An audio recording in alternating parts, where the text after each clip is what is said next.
We're changing the way we think. This is a whole new era of medicine. We're changing the way we approach how we practice medicine now, and it's working.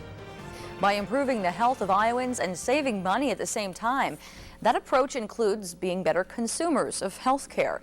In part one of our special report on health care, we explored why health care costs are exploding and why 10% of Iowans are uninsured. Tonight, we hear from experts about strategies to reverse those trends. Get my binoculars, because birds will be migrating in Colorado. And David Hubler is packing up for yet another adventure. we've taken 9 cruises. We've been on bird watching expeditions in the Southwest and in Mexico. We're going to Jordan and Egypt in January. At 72 years old, the West Des Moines man is enjoying retirement as best he can.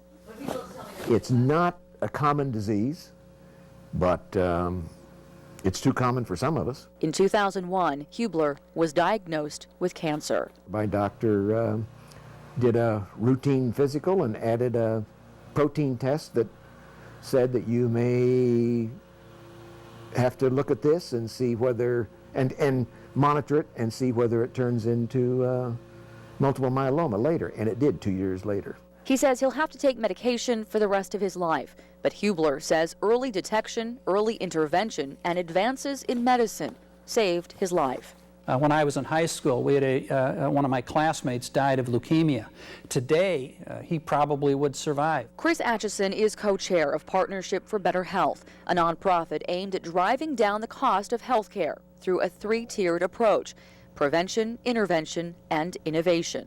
How do we help people make choices that will be better for their own health? And so prevention is clearly something that involves personal responsibility. We spend far more time and energy and money taking care of our cars than we do taking care of ourselves. So you can have blood sugars that are sky high, blood sugars that are off the charts, and cholesterol that is enormously high, and not feel a thing. Dr. Steve Ekstad is the medical director of Mercy West Family Practice Clinic. Prevention is the key. I mean, if you wait till the diabetic's completely out of control, they're going to wind up in a coma in the hospital at $10,000 to $20,000 a day. We just did a few $8 or $9, $10 tests, every several months. We would not have that patient wind up in the emergency room. Let me step up to the right here first. Studies show chronic diseases like diabetes gobble up 3 out of every $4 spent on health care. Ekstad says his clinic is trying to change that. All right, just stand as tall as you can. We still see people one-on-one, but we think about the group. How are we doing with our diabetics? How are we doing with our patients with hypertension? Are we actually making that group of people better?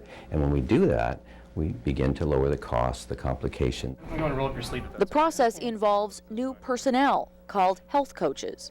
So it's their job to look after those people. They call them up, they bring them in, they see whether they've had their test, whether they're in control, out of control. Here for raw adult exam. Ekstad says it's a cutting-edge approach born right here in Des Moines, and the rest of the country is catching on. After we started doing that, we discovered that people started getting better, not a little better, but a lot better, 30, 40, 50% better than they were before, not because we were any smarter, but because we had a better way of doing it.